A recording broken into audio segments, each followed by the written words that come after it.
नमः संस्कृता। कैसे हैं आप सब? आशा करती हूँ अच्छे होंगे। मैं सीमा वर्मा अपने यूट्यूब चैनल ओम अध्ययन केंद्र से आप सभी लोगों का स्वागत करती हूँ। आज की क्लास शुरू करने से पहले आप सभी मित्रों से अनुरोध है, जिन्होंने चैनल को सब्सक्राइब नहीं किया प्लीज़ चैनल को लाइक शेयर सब्सक्राइब करिएगा। तो चलिए फ्रेंड्स, आज की क्लास हम शुरू करते हैं।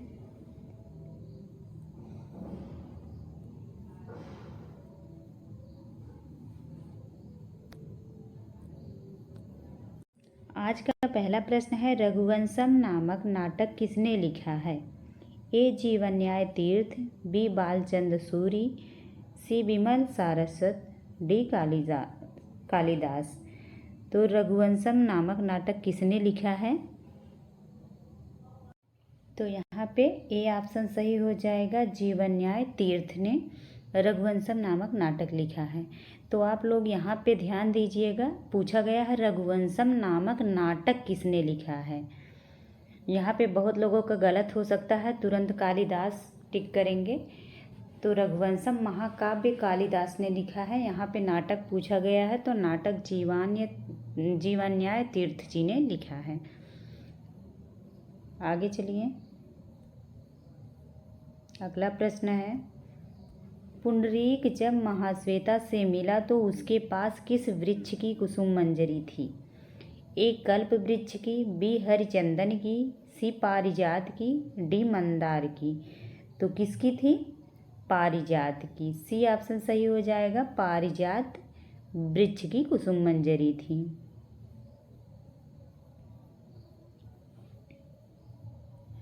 अगला प्रश्न है, कंचुकी जाति से होता है?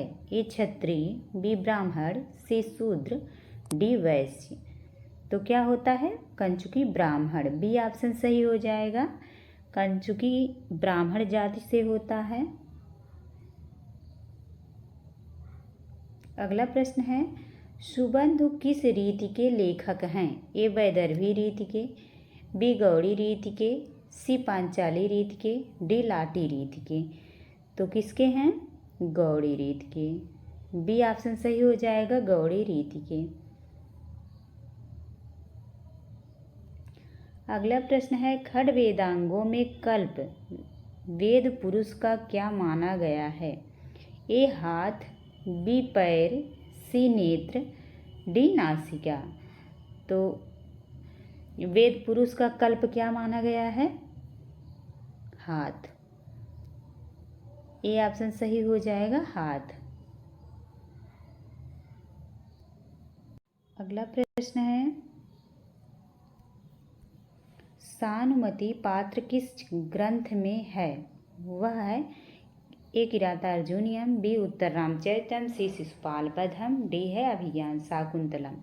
तो सानुमति किस ग्रंथ की जो है पात्र है? तो अभिज्ञान शाकुंतलम की। डी ऑप्शन सही हो जाएगा, अभिज्ञान शाकुंतलम। अगला प्रश्न है, उत्तर रामचरितम के अनुसार पक्षीराज जटायु का निवास स्थान है? ए क्रौंचरंध्र पर्वत, बी पस्त्रवण पर्वत, सी है देवगिरी पर्वत, डी है अमरकंटक पर्वत। तो यहाँ पे कौन सा सही हो जाएगा? बी ऑप्शन सही हो जाएगा, प्रस्थवर्ण पर्वत।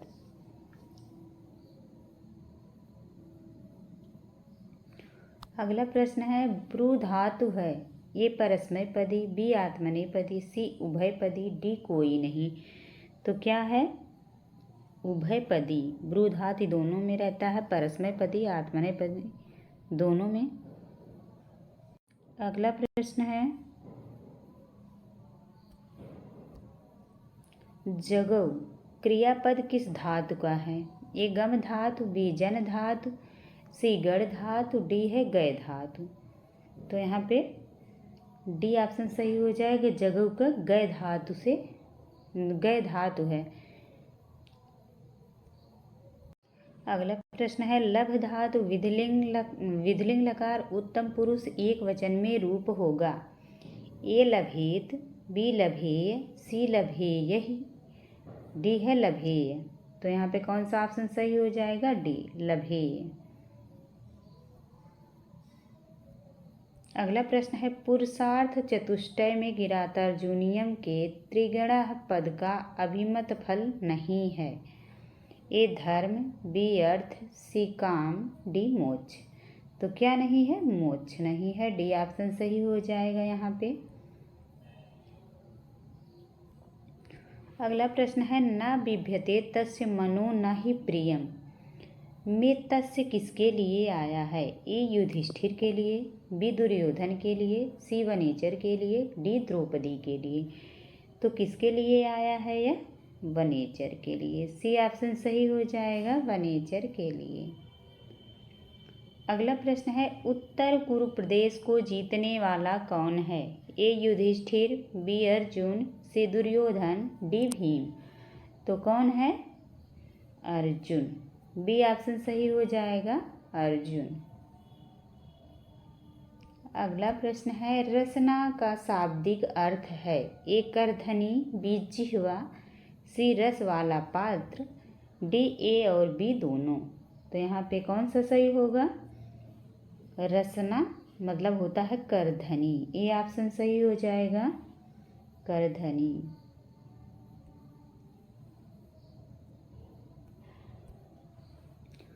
अगला प्रश्न है मन्ने मार्जारः कोऽपि सूक्ति वाक्य है? ए शिवाजी विजयम, बी कादम्बरी, सी अभिज्ञान शाकुंतलम, डी शिवराज विजयम। तो यह सूक्ति कहाँ की है? शिवराज विजयम की। जो ऐसे प्रश्न आए वहाँ पे आप लोग ध्यान दीजिएगा। जैसे ए ऑप्शन में हो गया शिवाजी विजयम, तो लोग बस शिवा इतना पढ़ के ही सोचते हैं शिवराज विजयम है, तुरंत टिक कर देते हैं। यहाँ पे आप लोग ध्यान दीजिएगा कि पूरा ऑप्शन अच्छे से पढ़िए।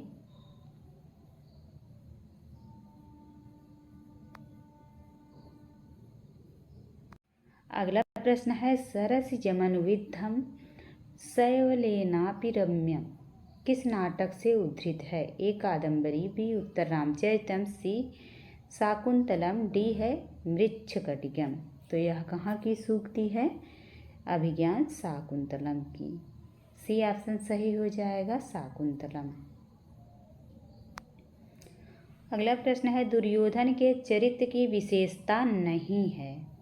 ए कुशल राजनीतिज्ञ, बी प्रजाहितैषी, सी कूटनीतिज्ञ, डी राजाओं के प्रति अनुदारता।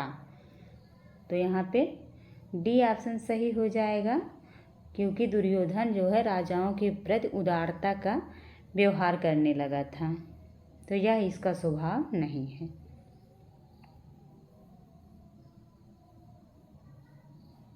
अगला प्रश्न है गवाम गोसुआ कृष्णा बहुछीरा में कौन सा सूत्र प्रयुक्त हुआ है? ए है यस्य च भावेन भाव लक्षणम, बी यतश्च निर्धारणम, सी साधु असाधु प्रयोगे च, डी सप्तम्य अधिकरणे। तो कौन सा ऑप्शन सही हो जाएगा यहाँ पे? यतश्च निर्धारणम, बी ऑप्शन सही हो जाएगा। अगला प्रश्न है उत्तर रामचरितम के किस अंक में चित्रवीथी का वर्णन है? ये प्रथम में, बी द्वितीय में, सी चतुर्थ में, डी पंचम में। तो किस में है? प्रथम में। ये ऑप्शन सही हो जाएगा, प्रथम अंक में। अगला प्रश्न है घी संज्ञा करने वाला सूत्र है?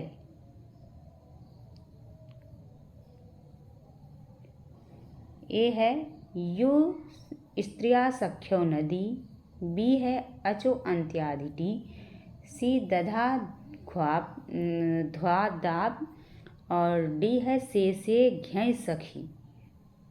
तो यहाँ पे कौन सा ऑप्शन सही हो जाएगा? डी से घ्य सखी।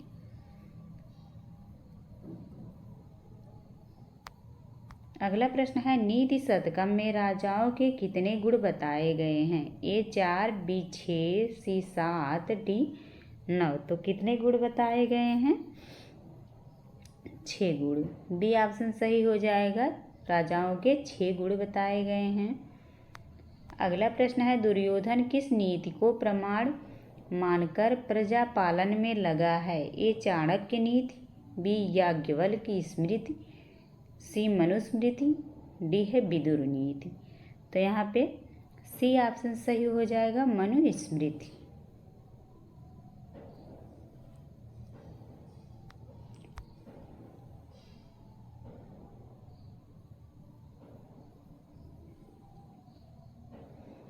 अगला प्रश्न है, अभिज्ञान शाकुंतलम का सबसे बड़ा अंक कौन सा है? ए पहला, बी तीसरा, सी छठवां, डी सातवां। तो कौन सा अंक सबसे बड़ा है? सातवां अंक। डी ऑप्शन सही हो जाएगा, सातवां अंक सबसे बड़ा है। अगला प्रश्न है, सोन नदी कहाँ से निकलती है? ए अमरकंटक से, बी विंध्य पर्वत से, सी मेकलगिरी से, डी कैलाश पर्वत से। तो कहाँ से निकलती है यह? मेकलगिरी से। सी ऑप्शन सही हो जाएगा, सोन नदी मेकलगिरी से निकलती है। अगला प्रश्न है, सोणित गंगम में समास है? ए अव्ययी भाव समास, बी बहुव्रीहि समास, सी तत्पुरुष समास, डी शुभाशुभा समास। तो अब सोणित गंगम में कौन सा समास है? अव्ययी समास। ए ऑप्शन सही हो जाएगा, अव्ययी समास। अगला प्रश्न है, चंद्रमौली का सही विग्रह होगा? ए चंद्रस्य मौली यस्य सः, बी चंद्रम मौलौ यस्य सः, सी चंद्रः मौलौ यस्य सः, डी चंद्रस्य मौली मौली यस्य सः।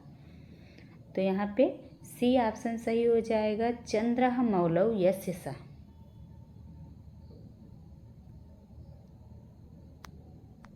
अगला प्रश्न है, अष्टाध्यायी लिखी गई है? ए समास शैली में, बी व्यास शैली में, सी प्रत्याहार शैली में, डी सूत्र शैली में। तो किस में लिखी गई है यह? सूत्र शैली में। डी ऑप्शन सही हो जाएगा, सूत्र शैली में। अगला प्रश्न है, श्री शब्द के षष्ठी विभक्ति बहुवचन की विकल्प से कौन सी संज्ञा होगी? ए सत संज्ञा, बी नदी संज्ञा, सी घ संज्ञा, डी घी संज्ञा। तो कौन सी संज्ञा होगी यहाँ पे? नदी संज्ञा। बी ऑप्शन सही हो जाएगा, नदी संज्ञा। अगला प्रश्न है, अष्टाध्यायी में प्रातिपदिक संज्ञा करने वाले सूत्रों की संख्या है? ए 2, बी 1, सी 4, डी 3। तो कौन सा है? 2। ए ऑप्शन सही हो जाएगा, 2। अगला प्रश्न है, क्रिया की सिद्धि में प्रकृष्ट उपकारक कारक है? ए कर्म कारक, बी करण कारक, सी अपादान कारक, डी है अधिकरण कारक। तो यहाँ पे बी ऑप्शन सही हो जाएगा, करण कारक।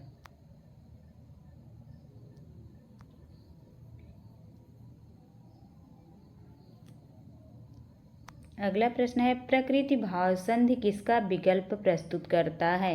ए गुण संधि का, बी वृद्धि संधि का, सी है दीर्घ संधि का, डी है यण संधि का। तो किसका विकल्प प्रस्तुत करता है?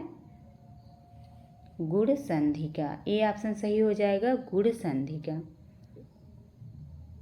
अगला प्रश्न है, संधि यह शब्द किस लिंग का है? ए नपुंसक लिंग, बी स्त्रीलिंग, सी उभयलिंग, डी पुल्लिंग। तो यहाँ पे डी ऑप्शन सही हो जाएगा, पुल्लिंग। अगला प्रश्न है, सुखार्तः में संधि कार्य हुआ है? ए दीर्घ, बी गुण, सी वृद्धि, डी पररूप। तो सुखार्ता में वृद्धि संधि हुआ है। सी ऑप्शन सही हो जाएगा, वृद्धि संधि।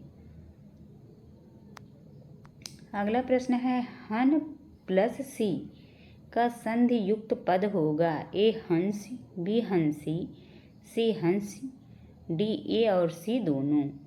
तो यहाँ पे सी ऑप्शन सही हो जाएगा, हंसी रूप सही होगा।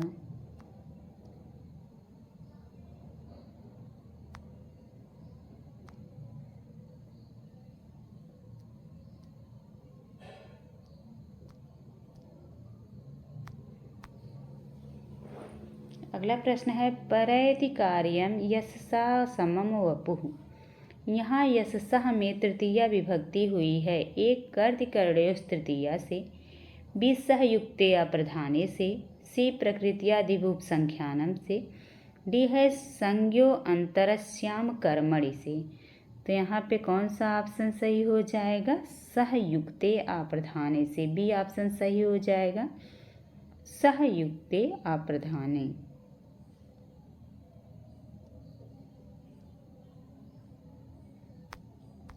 अगला प्रश्न है गणयति क्षुद्रो जंतु परिग्रह फलगुताम में रिक्त पद है। ए नु, बी नाही, सी नहीं, डी सत्यम। तो यहाँ पे कौन सा ऑप्शन सही हो जाएगा? नहीं, नहीं गणयति क्षुद्रो जंतु परिग्रह फलगुताम। तो सी ऑप्शन सही हो जाएगा यहाँ पे। अगला प्रश्न है कर्म प्रवचनीय संज्ञा के योग में विभक्ति नहीं होती है। ए द्वितीया, बी चतुर्थी, सी पंचमी, डी सप्तमी। तो कौन सी विभक्ति नहीं होती है? चतुर्थी, बी ऑप्शन सही हो जाएगा, चतुर्थी। अगला प्रश्न है अतिदेवान कृष्णा में देवान में किससे द्वितीया हुई है? ए है अतिरति क्रमणे च, बी है कर्मण द्वितीया, सी कर्म प्रवचनीय युक्ते द्वितीया, डी है कर्म प्रवचनीया। तो यहाँ पे कौन सा ऑप्शन सही हो जाएगा? सी कर्म प्रवचनीय युक्ते द्वितीया। अगला प्रश्न है रत्नाष्टक किसकी कृति है? ए अंबिका दत्त व्यास की, बी श्रीधर दास की, सी बाण भट्ट की, डी भास की। तो यह किसकी कृति है? अंबिका दत्त व्यास की, ये ऑप्शन सही हो जाएगा। अंबिका दत्त व्यास ने लिखा है रत्नाष्टक। अगला प्रश्न है शुद्ध रूप है। ए शुश्रूष, बी शुश्रूषव, बी शुश्रूषस्व, डी है शुश्रूषस्व। तो यहाँ पे कौन सा ऑप्शन सही हो जाएगा? डी।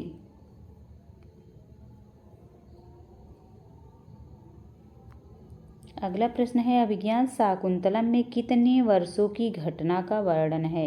ए 12, बी 10, सी 8 वर्ष, डी 6 वर्ष। तो कितने वर्षों की घटना है अभिज्ञान शाकुंतलम में? 6 वर्षों की घटना है, डी ऑप्शन सही हो जाएगा, 6 वर्ष की घटना है। अगला प्रश्न है यम यम पश्यसि तस्य तस्य पुरतो माँ ब्रूहि दीनम वचा। सूक्ति है। ए नीति शतकम, बी मेघदूतम, सी मृच्छकटिकम, डी हितोपदेशम। तो यह कहाँ की सूक्ति है? नीति शतक की, ए ऑप्शन सही हो जाएगा, नीति शतकम। अगला प्रश्न है इदम शब्द स्त्रीलिंग तृतीया बहुवचन में रूप होगा। ए एभि, बी इमाभि, सी एताभि, डी आभि। तो कौन सा ऑप्शन सही हो जाएगा? आभि, डी ऑप्शन सही हो जाएगा। तृतीया बहुवचन का रूप पूछा है तो आभि ही रूप सही होगा। अगला प्रश्न है युष्मद शब्द का षष्ठी एकवचन का रूप है। ए ते, बी तव, सी त्वत, डी ए बी दोनों। तो कौन सा रूप बनता है? 44 का, डी ऑप्शन सही हो जाएगा। ए और बी दोनों बनते हैं।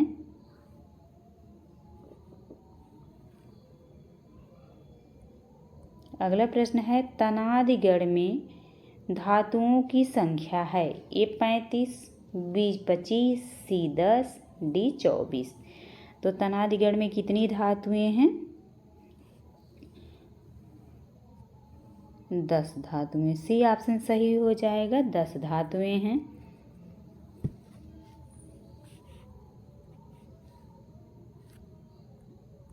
अगला प्रश्न है अनद्यतन भविष्य के लिए लकार प्रयुक्त होता है। ए लंग लकार, बी लुट लकार, सी लिट लकार, डी लुंग लकार।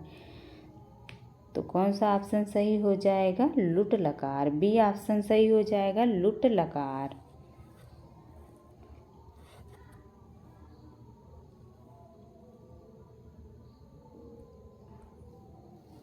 अगला प्रश्न है इकारांत स्त्रीलिंग नदी शब्द के संबोधन में क्या रूप बनेगा? ए हे नदी, बी हे नदी, सी हे नदी, डी ए और बी दोनों। तो कौन सा रूप बनेगा? हे नदी। ए ऑप्शन सही हो जाएगा, हे नदी रूप बनता है। अगला प्रश्न है याम च सप्तवर्षकल्पां यावन्त्रासेन निःशब्दं रुदति परम सुंदरी में किसका वर्णन है? ए सोनपर्णी का, बी सौवर्णी का, सी चतुरिका का, डी वसंत सेना का। तो यहाँ पे किसका वर्णन हुआ है? सौवर्णी का। बी ऑप्शन सही हो जाएगा, सौवर्णी। और ये कहाँ की सूक्ति है? तो शिवराज विजय में जो सौवर्णी रहती है उसी का सुंदरता का वर्णन किया गया है। अगला प्रश्न है शिवाजी किस धर्म के अनुयायी थे? ए बौद्ध धर्म के, बी जैन धर्म के, सी सनातन धर्म के, डी मुस्लिम धर्म के। तो किसके अनुयायी थे? सनातन धर्म के। सी ऑप्शन सही हो जाएगा, सनातन धर्म के। अगला प्रश्न है अफजल खां ने अपना शिविर किसके तट पर बनाया था? ए भीमा नदी के, बी नर्मदा नदी के, सी कावेरी नदी के, डी नहर के तट पर। तो कहाँ पे बनाया था अपना शिविर? भीमा नदी के तट पर। ए ऑप्शन सही हो जाएगा, भीमा नदी के तट पर।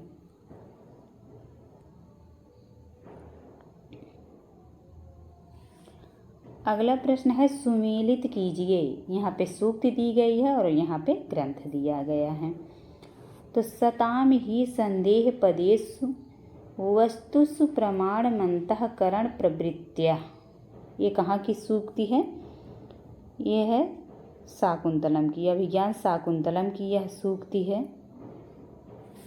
अगला है अवस्था वस्तूनि प्रथयति च संकोचयति च। ये कहाँ की सूक्ति है? तो यह नीति शतकम की सूक्ति है, नीति शतकम।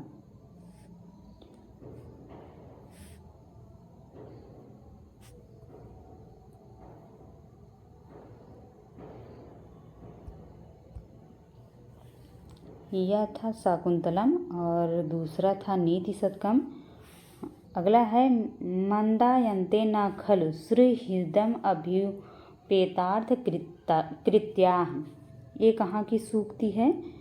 तो ये है मेघदूतम की। अगला है प्रणयो व्यवहारयति शोकश्च। तो ये उत्तर रामचरितम की है। तो यहाँ पे कौन सा सही हो जाएगा? डी ऑप्शन सही हो जाएगा, डी ऑप्शन।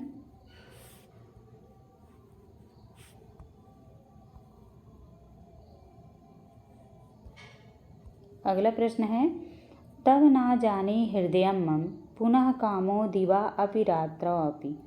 यह सूक्ति वाक्य शाकुंतलम के किस अंक का है? ए दूसरे अंक का, बी तीसरे अंक का, सी चौथे अंक का, डी पांचवें अंक का। तो ये सूक्ति किस अंक में है? तीसरे अंक में। तीसरे अंक में जब शकुंतला पत्र लिखती है तभी का है। अगला प्रश्न है शयानम में प्रकृत प्रत्यय है। ये सींग धन अक्तवत प्रत्यय, बी है सोंग धन अक्तवत प्रत्यय, सी है सींग धन मतुप प्रत्यय, डी है सींग धन सानच प्रत्यय। तो यहाँ पे कौन सा ऑप्शन सही हो जाएगा? सींग धन सानच प्रत्यय, डी ऑप्शन सही हो जाएगा।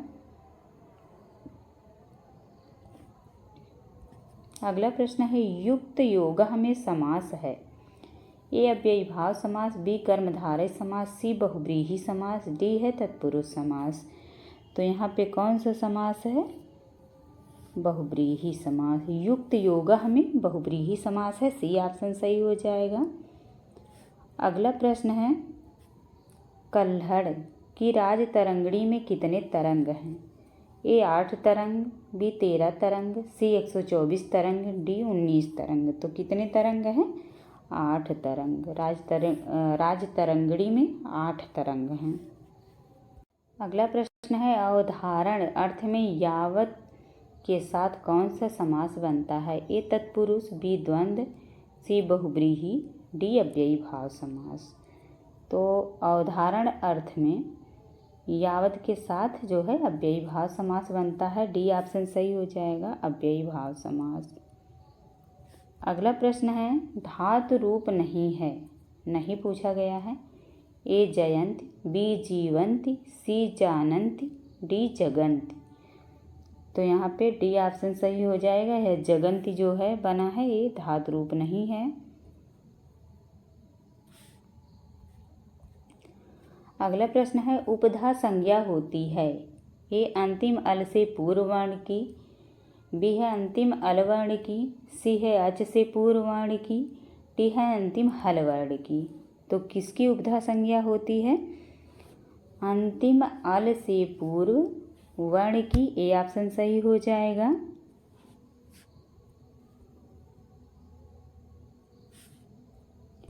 अगला प्रश्न है, अस्पष्ट वर्णों का समूह है।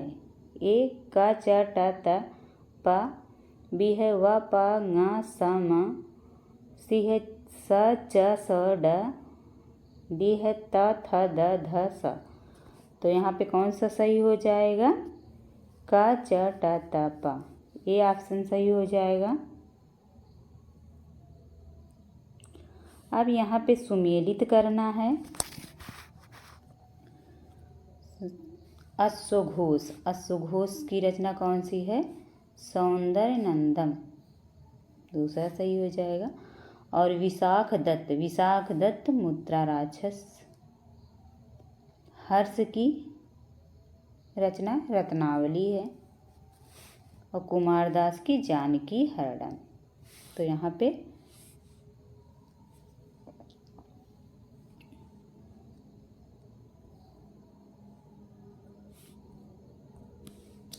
बी ऑप्शन सही हो जाएगा।